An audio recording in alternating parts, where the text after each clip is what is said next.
Voice of America کے Washington studios میں آپ سب کو خوش آمدید. آپ دیکھ رہے ہیں پروگرام ویو 360 اور میں ہوں اسد اللہ خالد. حالیہ برسوں میں دنیا میں جاری تنازعات اور جنگوں کی وجہ سے انسانی حقوق کی پہلے سے خراب صورتحال ابتر ہوئی ہے. یہ کہنا ہے 2 دن پہلے شائع ہوئی ایمنسٹی انٹرنیشنل کی رپورٹ کا. انسانی حقوق کی صورتحال پر نظر رکھنے والی عالمی تنظیم نے اپنی تازہ رپورٹ میں پاکستان کے بارے میں کہا ہے کہ ملک میں سیاسی عدم استحکام میں اضافہ ہوا ہے اور حکام نے مخالف آوازوں اور حزب اختلاف کے علاوہ حکومت اور فوجی اسٹیبلشمنٹ کے ناقدین پر حملے جاری رکھے. اس کے علاوہ جبری گمشدگیاں، ثوابدیدی گرفتاریاں اور مذہبی اقلیتوں کے خلاف انسانی حقوق کی خلاف ورزیاں بلا روک ٹوک جاری رہیں. اس سے پہلے اسی ہفتے جاری ہونے والی امریکی محکمہ خارجہ کی انسانی حقوق کے بارے میں رپورٹ میں پاکستان سمیت دنیا بھر میں انسانی حقوق کی پامالی میں ملوث افراد کے خلاف کسی احتساب یا جواب دہی کے فقدان پر عدم اطمینان کا اظہار کیا گیا ہے. آج کی شو میں ہم بات کریں گے کہ کیوں دنیا ہر سال گزرتے سال کے ساتھ اگر ہم دیکھیں تو انسانی حقوق کا احترام یقینی بنانے میں ناکام ہو رہی ہے. امریکی محکمہ خارجہ بھی ہر سال دنیا بھر میں انسانی حقوق کی صورتحال پر ایک رپورٹ جاری کرتا ہے. 2023 میں انسانی حقوق کی صورتحال کے بارے میں یہ امریکی رپورٹ اسی ہفتے جاری کی گئی، جس میں پاکستان کے حوالے سے شائع کی گئی معلومات کو پاکستان نے سرکاری سطح پر مسترد کر دیا ہے. پاکستان کے دفتر خارجہ نے کل اپنا باضابطہ رد عمل دیتے ہوئے کہا کہ اس سال جاری ہونے والی رپورٹ میں بھی غیر جانبداری سے کام نہیں لیا گیا اور بین الاقوامی انسانی حقوق کے ایجنڈے کو سیاسی رنگ دینے کی کوشش کی گئی ہے. بھارت نے بھی اپنے ملک کے اندر انسانی حقوق پر تنقید سے متعلق امریکی رپورٹ مسترد کر دی ہے. بھارت کی وزارت خارجہ نے کہا ہے کہ وہ بھارت میں انسانی حقوق پر تنقید سے متعلق امریکی محکمہ خارجہ کی رپورٹ کو کوئی اہمیت نہیں دیتا. بھارت نے اس رپورٹ کو انتہائی متعصبانہ قرار دیا ہے. آخر امریکی محکمہ خارجہ کی اس رپورٹ میں کیا کہا گیا ہے، خاص طور پر پاکستان کے بارے میں؟ فائزہ بخاری اس وقت ہمارے ساتھ اسٹوڈیوز میں موجود ہیں. ان سے اس رپورٹ کے بارے میں ہم مزید بات کریں گے کہ جس طرح کی صورتحال خاص طور پہ امریکی رپورٹ میں بتائی گئی ہے اور جس طرح سے ایمنسٹی انٹرنیشنل کی رپورٹ کو اگر ہم دیکھتے ہیں تو دونوں میں بہت سے پوائنٹس ماہرین سمجھتے ہیں کہ کامن ہے، اور ایک ہی طرف اگر ہم ایک ہی خاص طور پہ فوکس کرتے ہیں انسانی حقوق کے حوالے سے تو ایک ہی طرح کی چیزوں کی نشاندہی کی گئی ہے، حقوق کی پامالی کی بات کی گئی ہے. فائزہ بخاری ہمارے ساتھ اسٹوڈیوز میں موجود ہیں. فائزہ، بہت شکریہ. کیا اہم پوائنٹس ہیں اور کیا فرق ہے پچھلے سال کی رپورٹ کی نسبت اگر ہم اس سال کی رپورٹ کو دیکھتے ہیں تو؟ جی سر، یہ بہت تفصیلی رپورٹ ہے، تقریباً 100 پیجز کی اس میں ڈیٹیلز دی گئی ہیں. اور پہلی یہ لائن جو رپورٹ کی وہ یہ کہتی ہے کہ پاکستان میں انسانی حقوق کی جو صورتحال ہے پچھلے سالوں سے کوئی اس میں فرق نہیں آیا. اس میں 7 مختلف ہیڈنگز کے انڈر بہت ڈیٹیلز دی گئی ہیں کس کس طرح سے جو ہے حقوق کی پامالی کی جاتی ہے، لیکن 3 ایٹ لیسٹ میں جو ہے وہ ڈسکس کرنا چاہوں گی. ایک ہے ماورائے عدالت قتل اور جبری گمشدگیوں کے حوالے سے. تو اس میں یہ کہا گیا ہے کہ ماورائے عدالت قتل اور اس کے علاوہ من چاہے قتل اور سیاسی محرک جو موٹیویٹڈ جو قتل ہیں وہ ملک بھر میں ہوتے رہے. اور انسانی حقوق کی جو مختلف تنظیمیں وہ کہتی ہیں خاص طور پہ بلوچستان میں حکومت کی کل اینڈ ڈمپ کی جو پالیسی، یعنی کہ آپ قتل کریں، کسی کو اغوا کرتے ہیں، اس پہ تشدد کرتے ہیں، اس کو قتل کرتے ہیں اور اس کی لاش کو پھینک دیتے ہیں، یہ واقعات ہوتے رہے. اور یہ بھی دیکھا گیا کہ اغوا اور جبری گمشدگیوں کے واقعات خاص طور پر پشتون، سندھی، بلوچی جو انسانی حقوق کے نمائندے ہیں وہ ان کو اٹھایا گیا، ان کو کہیں پہ نامعلوم مقامات پر پہنچا دیا گیا، ان کی فیملیز کو پتہ نہیں تھا کہ وہ کہاں پر ہیں. پاکستان کی حکومت نے بہت سی ایسی کمیٹیز بنائیں اور اس کے علاوہ ایک کمیشن بھی بنایا جو کہ اس کی تحقیقات جس نے کی مسنگ پرسنز کے حوالے سے. تو پچھلے سال اگست میں جو رپورٹ جاری کی گورنمنٹ نے تو انہوں نے کہا تقریباً 10,000 کے قریب یہ کیسز تھے مسنگ پرسنز کے، جس میں سے کم از کم 7,700 حل کر لیے گئے ہیں اور باقی زیر التوا ہیں. لیکن جو اس پہ جو بھی نمبرز ہیں اس میں ہمیں اختلاف نظر آتا ہے. دونوں طرف جو انسانی حقوق کے تنظیمیں ہیں وہ ڈفرینٹ فگرز بتاتے ہیں، حکومت ڈفرینٹ فگرز بتاتے ہیں. اس کے علاوہ غیر قانونی گرفتاریاں، اس میں بھی پولیٹیکلی موٹیویٹڈ گرفتاریوں کا ذکر ہے. عمران خان کا بہت ذکر ہے اس رپورٹ میں. اس کے علاوہ یہ انہوں نے بتایا کہ خیبر پختونخوا جو صوبہ ہے وہاں فوج کی جو کارروائیاں ہیں وہ جس کو چاہتے ہیں وہ گرفتار کر لیتے ہیں، کسی بھی پراپرٹی پہ جو ہے آپ انٹر ہو سکتے ہیں اور ان کو سویلین کورٹس میں ٹرائل نہیں کیا جا سکتا، اس کا ذکر کیا گیا ہے. اس کے علاوہ منصفانہ پبلک ٹرائل تک ایکسیس نہ ہونا، اس میں بھی عمران خان کا ذکر ہے. اس کے علاوہ جو پاکستان میں خصوصی کورٹس ہیں، اینٹی ٹیررزم کورٹس اور نیب کے رول کو ایک منفی پیرائے میں کئی بار اس کا ذکر کیا گیا ہے. اس کے علاوہ ٹرانس نیشنل ریپریشن، یعنی کہ ملک سے باہر بھی جو ایکٹیوسٹ کام کر رہے ہیں وہاں تک گورنمنٹ جو ہے ان کو بھی ان کی کلنگ جو ہے بالکل ان پر بھی جا رہی ہے. رائٹ.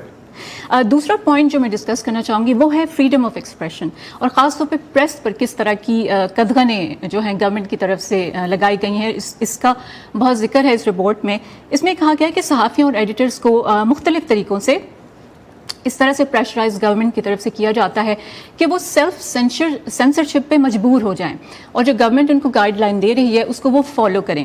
اور اس میں ایک دلچسپ بات یہ بتائی گئی ہے کہ ملک کا آئین تو عام عوام کو یہ اجازت دیتا ہے کہ آپ گورنمنٹ پر عوامی طور پر یا پرائیویٹلی تنقید کر سکتے ہیں، لیکن پاکستان کی کورٹس جب آئین کی تشریح کرتی ہیں تو وہ یہ کہتی ہیں کہ عدلیہ پر اور فوج پر جو ہے وہ آپ تنقید نہیں کر سکتے. اس کے علاوہ پیمرا کا ذکر ہے. پریس پہ دو طرح کے پریشرز کا ذکر خصوصی طور پہ کیا گیا ہے کہ فوج کی طرف سے یعنی ڈی جی ISPR کی طرف سے، اور دوسرا جو گورنمنٹ کی اپنی جو باڈیز ہیں جس میں پیمرا اور PTA پاکستان ٹیلی کمیونیکیشن اتھارٹی کی طرف سے پریشرز بہت سے ہیں. پیمرا کا ہم دیکھتے ہیں نوٹسز جاری ہوتے ہیں، کسی بھی چینل کو آپ آف ایئر کر دیتے ہیں، کسی پرسن کو آف ایئر کر دیتے ہیں.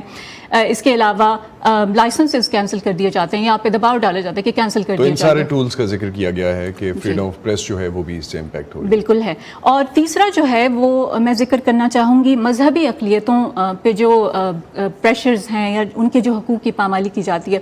ویسے تو یہ جو اسٹیٹ ڈپارٹمنٹ ہے یہ ایک الگ سے بھی ایک بہت تفصیلی رپورٹ جاری کرتی ہے جو freedom of expression, freedom of religion پر ہوتی ہے، لیکن اس میں بھی ذکر، ہاں جی بالکل، تو اس میں بھی ذکر کیا گیا خاص طور پہ عیسائی کمیونٹیز اور احمدیوں کے ساتھ جو ناروا سلوک کیا جاتا ہے پاکستان میں، اس کا کافی ذکر ہے. اور ایک واقعہ جو ہائی لائٹ اسپیشلی کیا گیا وہ یہ پچھلے سال 16 اگست میں جڑاں میں جب 2 مسیحی بھائی جو ہیں ان پر توہین مذہب کا الزام لگا، تو اس کے بعد 6000 افراد نے کوئی ایٹ لیسٹ 21 چرچز پہ حملہ کیا، ان کو جلایا، 90 سے زیادہ جو مسیحی املاک ہیں اس کو نقصان پہنچایا. تینوں میجر فیکٹرز جو ہیں ان کا ذکر اس میں کیا گیا ہے، اور اس کے علاوہ بھی 3 ڈویژن میں ڈیوائیڈ کیا گیا. بہت شکریہ فائزہ. اب ہمیں اپڈیٹ کر رہی تھیں کہ اس رپورٹ میں کیا ایسی ڈیٹیلز ہیں جو کہ شاید پچھلے سال سے مختلف ہیں اور کس کو کنٹینیو کیا گیا ہے. اس حوالے سے بہت شکریہ آپ کا. امریکی محکمہ خارجہ کی رپورٹ میں پاکستان میں گمشدہ افراد کے دیرینہ مسئلے کو بھی نمایاں طور پہ شامل کیا گیا ہے. حکومت پاکستان نے لاپتہ افراد کے معاملے پر کابینہ کمیٹی کی تشکیل 9 کا اعلان کیا ہے. جبری گمشدگیوں کے ایشو پر اکثر حساس اداروں کا نام ذمہ داروں کے طور پر لیا جاتا ہے. بعض مبصرین کا کہنا ہے کہ اس مسئلے کے حل کے لیے سیکیورٹی اداروں کے تعاون سے حکمت عملی مرتب کرنے کی ضرورت ہے. عاصم علی رانا کی رپورٹ. تقریباً عدالتوں کے چکر کاٹتے کاٹتے میں اب 20 سال ہو گئے ہیں مجھے، اور یہ سٹارٹ اسی سے ہوا تھا کہ میرے شوہر مسعود احمد جنجوع جو کہ ایک بزنس مین ہے، ان کو جبری گمشدہ کیا گیا پشاور جاتے ہوئے اور ان کے دوست سمیت. آمنہ مسعود جنجوع گزشتہ 2 دہائیوں سے اپنے لاپتہ شوہر کی تلاش کے لیے جدوجہد کر رہی ہیں. اس کوشش میں انہوں نے ماتحت عدلیہ سے لے کر سپریم کورٹ تک انصاف کے لیے ہر دروازے پر دستک دی، لیکن انصاف کے لیے ان کی تلاش ختم نہیں ہوئی. آمنہ اب دیگر لاپتہ افراد کی بازیابی کے لیے اپنی تنظیم ڈیفنس آف ہیومن رائٹس کے تحت جبری گمشدگیوں کے خلاف آواز اٹھا رہی ہیں. آج کل کے یہ ڈس اپیئرنس میں یہ تبدیلی رونما ہوئی ہے کہ لوگ واپس آ جاتے ہیں، اور شارٹ ٹرم ڈس اپیئرنس بھی ایک چیز ہے جو کہ جیسے 2 مہینے 3 مہینے 2 ہفتے اس طرح بھی لوگ جبری گمشدہ کیے جاتے ہیں اور پھر منظر عام پر آ جاتے ہیں اور ان کے اوپر پھر الزامات لگا دیے جاتے ہیں. مگر جتنی بھی گورنمنٹس آئیں وہ پکچر میں ہیں، مگر ان کا کام یہی ہوتا ہے کہ وہ وکٹم بلیمنگ کرتی ہیں. مسنگ پرسنز کے لواحقین کی تنظیم کے مطابق پاکستان میں جبری طور پر لاپتہ افراد کی تعداد ہزاروں میں ہے، لیکن حکومت کے اعداد و شمار کے مطابق پاکستان میں 2000 سے زائد افراد اب تک لاپتہ ہیں، جبکہ ان افراد کی بازیابی کے لیے بنائے گئے کمیشن میں درج ہونے والے کیسز کی تعداد 10,200 تھی. حکومت کا دعویٰ ہے کہ ان کیسز میں سے 8,000 کیسز حل ہو چکے ہیں. حکومت کی جو سنجیدگی ہے اس مسئلے کو ریزالو کرنے کے لیے اس میں کمی نہیں ہے، لیکن یہ 4 دہائیوں پہ محیط معاملہ ہے جو کہ شاید جلد بازی میں یا کسی کی انگزائٹی پہ یا کسی سوشل میڈیا پلیٹ فارم سے اگر کوئی بات کی جاتی ہے اس سے یا ایون عدالتی احکامات سے بھی اوور نائٹ حل نہیں ہو سکتا. اس کے لیے بہت زیادہ کام کی ابھی بھی ضرورت ہے. اور دیکھیے دونوں سائڈ سے نا کچھ نہ کچھ ایشوز ہیں. اگر آپ بات کریں کہ شاید یہ جو حکومتی ادارے ہیں ان کی انوالومنٹ ہے وہ یکسر مسترد نہیں کی جا سکتی. امریکہ سمیت انسانی حقوق کی بین الاقوامی تنظیمیں پاکستان میں جبری گمشدگیوں کے واقعات پر حکومت پر تنقید کرتی ہیں. امریکی محکمہ خارجہ کی حالیہ رپورٹ کے مطابق پاکستانی حکام بغیر کسی اجازت یا وارنٹ کے انسانی حقوق کے لیے کام کرنے والے پشتون، سندھی اور بلوچ کارکنوں کو گرفتار کر رہے ہیں. بلوچستان سے تعلق رکھنے والے لاپتہ افراد کے اہل خانہ نے اس مسئلے کے حل کے لیے اسلام آباد تک مارچ بھی کیے، لیکن چند افراد کے بازیابی کے علاوہ یہ کوششیں نتیجہ خیز ثابت نہیں ہوئیں اور اب بھی سینکڑوں بلوچ افراد لاپتہ ہیں. حکومتی یقین دہانیوں اور عدالتی احکامات کے باوجود یہ مسئلہ حل کیوں نہیں ہوتا؟ اس بارے میں جبری طور پر لاپتہ افراد کے معاملے پر کام کرنے والے وکیل کرنل ریٹائرڈ انعام الرحیم کہتے ہیں کہ ملک میں بعض ادارے عدالتوں سے زیادہ طاقتور ہیں اور وہ عدالتوں کے فیصلوں پر عمل نہیں کرتے. آرمی ایکٹ یہ کہتا ہے کہ کسی بھی فرد کو، چاہے اس کا تعلق آرمی سے ہے یا سویلین ہے، اس کو 8 دن سے زیادہ نہیں رکھا جا سکتا بغیر ٹرائل کے. اس کا ٹرائل ودن 8 days کمنس ہونا چاہیے، اور اگر نہیں ہوا تو اس کا کمانڈنگ آفسر، اس کا بریگیڈ کمانڈر، اس کا جی او سی، اس کا کور کمانڈر، ان کو ہر 8ویں دن کے بعد رپورٹ دینی ہے کہ کیا وجہ ہے کہ ٹرائل نہیں شروع ہوا، اور 32 دن کے بعد اس کا کیس جو ہے وہ جج ایڈوکیٹ جنرل کو ریفر ہوگا اور وہ ریزن لکھے گا یا وہ اس کو بیل پر ریلیز کر دے گا. یہ آپشنز ہیں. حکومت نے ایک مرتبہ پھر جبری گمشدگیوں کے معاملے پر کمیٹی بنانے کا اعلان تو کیا ہے. دیکھنا یہ ہوگا کہ کمیٹی ماضی میں ہونے والے اقدامات کے مقابلے میں کتنا مؤثر ثابت ہوگی اور لاپتہ افراد کے لواحقین کا برسوں سے جاری انتظار ختم ہوگا یا نہیں. عاصم علی رانا، اردو VOA، اسلام آباد. پاکستان میں انسانی حقوق کے بارے میں اس رپورٹ اور رپورٹ پر پاکستانی حکومت کے اعتراضات کے بارے میں ہم بات کریں گے پیٹر جیکب سے، جو سینٹر فار سوشل جسٹس کے ساتھ منسلک ہیں اور اس سال کے لیے امریکی محکمہ خارجہ کا انٹرنیشنل فریڈم ایوارڈ حاصل کر چکے ہیں. وہ اس وقت ہمیں جوائن کر رہے ہیں. پیٹر، کیا امریکی محکمہ خارجہ کی انسانی حقوق سے متعلق رپورٹ اور ایمنسٹی انٹرنیشنل کی رپورٹ جو تقریباً ایک ہی جیسی خلاف ورزیوں کی طرف نشاندہی کرتی ہے، آپ کے لیے ان میں سب سے اہم بات کیا ہے؟ میرا خیال ہے کہ اہم بات تو یہ ہے کہ ایسے وقت پہ آئی ہے جب حکومتیں نئی بنی ہیں اور ان کے پاس یہ مواقع ہیں کہ وہ نہ صرف اس معاملے کو ریکگنائز کریں، اور وہ بڑی لسٹ ہے لمبی جس میں قانون نافذ کرنے والے اداروں کی طرف شکایات جو ہیں وہ سب سے اول صفحے پہ ہیں، اور اس کو حل کرنے میں جو ہے وہ سنجیدگی اگر آئے تو وہ اس رپورٹ کا کوئی فائدہ بھی ہوگا. لیکن آپ سمجھتے ہیں کہ اس رپورٹ سے اس سے پہلے کبھی فائدہ ہوا کچھ؟ یقیناً یہ مسائل کیونکہ دیرینہ ہے، کچھ دہائیوں سے چلے آ رہے ہیں اور حل طلب ہیں، اس پہ توجہ اتنی نہیں رہی. اسی لیے ہم یہ سمجھتے ہیں کہ حکومت کی طرف سے اب جو وعدہ کیا گیا ہے جو کہ وہ اس معاملے کو دیکھیں گے اور وہ اس معاملے پہ نظر رکھے ہوئے ہیں، وہ کافی نہیں ہے. اب وہ ان کو روڈ میپ دینا ہوگا، ان کو یہ بتانا ہوگا کہ وہ کتنی دیر میں یہ معاملات حل کریں گے، اور اسی سے پھر انسانی حقوق کی تنظیمیں، سوسائٹی، ہمارا نظام ان کی اعانت کر سکے. بیٹر، ابھی ہم دیکھ رہے تھے ایک رپورٹ میں، اور جس طرح سے کرنل انعام الرحمان جو ہیں وہ بیسیکلی بات کر رہے ہوتے ہیں انسانی حقوق کی. انہوں نے کہا کہ جو ادارے طاقتور ہیں عدالتوں سے یا جو بھی عدلیہ اس وقت اس حوالے سے کام کر رہی ہوتی ہے، جوڈیشری کا جو سسٹم ہے، اگر وہ اس پورے اگر ہم دیکھتے ہیں اس حوالے سے وہ کنٹرول میں نہیں آتے یا وہ تعاون نہیں کرتے تو یہ مسئلہ حل نہیں ہو سکتا. آپ ایگری کرتے ہیں اس سے؟ یہ درست ہے کہ ہمارے نظام انصاف میں بہت سی خرابیاں ہیں اور ہمیں جوڈیشل ریفارمز کی ضرورت ہے، لیکن حال ہی میں جیسے اسلام آباد high court, supreme court, Lahore high court, Sindh high court کی طرف سے بڑے جرأت مندانہ فیصلے بھی آئے ہیں اور بڑے سنگین مسئلے جو ہیں ان کو ٹچ کیا گیا ہے. تو ہم یہ سمجھتے ہیں کہ جوڈیشری یقیناً ریفارمز اپنی جگہ وہ اپنا دمخم دکھا رہی ہے، اور اسی وجہ سے جو سیاسی سٹیک ہولڈرز ہیں ان کو بھی تقویت لینی چاہیے اور سول سوسائٹی بھی اس پہ اپنی آواز بلند کرے، اپنی مشاورت کے ذریعے سے حکومت کو کام پہ آمادہ کرے. تو آپ سمجھتے ہیں کہ ان کے فیصلے آنا جو ہے وہ پہلا سٹیپ ہو سکتا ہے، فیصلوں پہ عمل درآمد بھی آنے والے وقت میں شاید شروع ہو جائے؟ ایگزیکٹلی، بالکل ایسا ہے کہ وہ جہاں پہ جوڈیشری نے کوئی کنکلوسیو فیصلہ دیا کوئی نتیجہ خیز فیصلہ دیا تو اس میں عمل درآمد میں آسانی ہوئی. جب وہ کوئی ایمبیگوئس فیصلہ دیتے ہیں تو پھر مشکل ہو جاتی ہے. اور یقیناً سب سے بڑی بات یہ ہے کہ رپورٹس چاہے باہر کی ہوں یا ہماری اپنی معلومات ہوں, ہماری اپنی فائنڈنگز ہوں یہاں پر جوڈیشل یا ادروائز, ہمیں پتہ تو ہے کہ یہ معاملات ہیں. اسی وجہ سے ان کا جو حل ہے وہ یقیناً اب ضروری بھی ہے اور ارجنٹ بھی ہے. تو پاکستان کے اس رپورٹ پر اعتراض اور اسے مسترد کر دینا کیا معنی رکھتا ہے؟ کیا پاکستان زمینی حقائق کو تسلیم نہیں کرنا چاہتا؟ وہ ہمارے دفتر خارجہ کی اور کبھی کبھی وزارت اطلاعات کی یہ ذمہ داری ہوتی ہے کہ کوئی بھی رپورٹ آئے, اور وہ ایک قسم کی روایت بن گئی ہے کہ جو بھی رپورٹ آئے گی اس کو ڈینائی کیا جائے گا, خاص طور پر اگر وہ کسی بین الاقوامی ادارے سے یا کسی انٹرنیشنل کمیونٹی سے آئے گی. تو یہ لوگ سمجھتے ہیں اس بات کو کہ یہ کافی نہیں ہے. خاص طور پر عدالتیں اس بات کو سمجھنے لگی ہیں کہ ہمیں ان مسائل کا جو حل ہے وہ شدت سے اس کا انتظار ہے اور اس کا ابھی فوری حل ہونا چاہیے. تو گزشتہ ایک سال میں آپ کے ادارے کی کیا آبزرویشنز ہیں؟ کس حد تک صورتحال ایک سال پہلے کی نسبت جو ہے وہ خراب ہوئی ہے؟ ہمارا ادارہ خاص طور پر مذہبی آزادی کے حوالے سے جو اعداد و شمار ہیں وہ جمع کرتا ہے.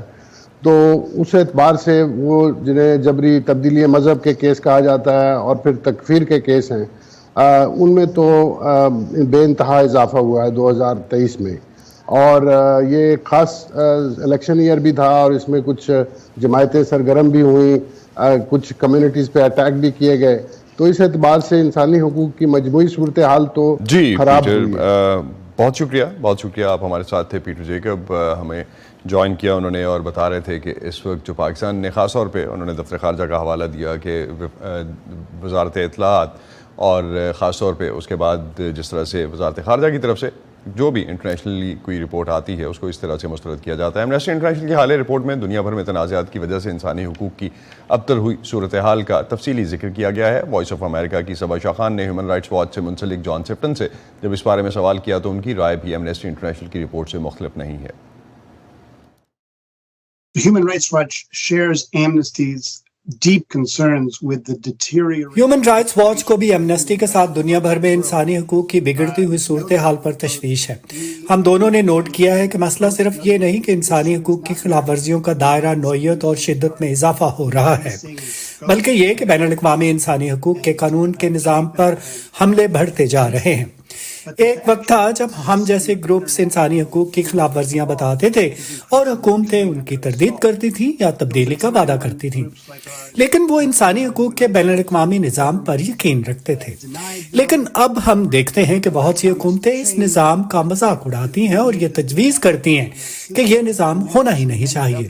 تو یہ ایک اور سطح پر پریشان کن ہے, اور ہم نے اقوام متحدہ میں بین الاقوامی نظام میں بھی خرابی دیکھی ہے, جہاں دنیا بھر میں کئی تنازعات سے نمٹنے کے لیے سلامتی کونسل کو مفلوج کر دیا گیا ہے.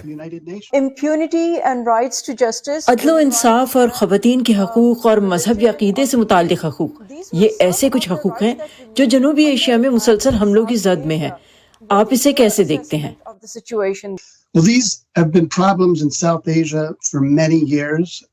Discrimination against مذہبی اقلیتوں کے خلاف امتیاز, خواتین کے حقوق کے سنگین مسائل, LGBT افراد پر حملے, کمزور قانونی ڈھانچہ جسے کمزور کمیونٹی, صحافیوں, میڈیا اور سول سوسائٹی کے خلاف استعمال کیا جاتا ہے. یہ بھارت, پاکستان, بنگلہ دیش, سری لنکا اور نیپال کے مسائل ہیں. لہٰذا تمام جنوبی ایشیا میں مذہبی اقلیتوں, خواتین کے حقوق, LGBT افراد, صحافیوں اور میڈیا کو یہ سنگین مسائل درپیش ہیں. اور اوپر سے یہ کہ ان میں بہت سے ملک سنگین معاشی بحران سے دو چار ہیں جو لوگوں کے خوراک, صحت اور روزی روٹی کے حقوق کو بری طرح متاثر کر رہا ہے. افغانستان میں انسانی حقوق کی خلاف ورزیاں تو ہیں, لیکن وہاں خواتین کے حقوق کی صورتحال اور بھی خراب ہے. کیا آپ کو کوئی امید نظر آتی ہے اور آپ کیا سفارشات دیں گے؟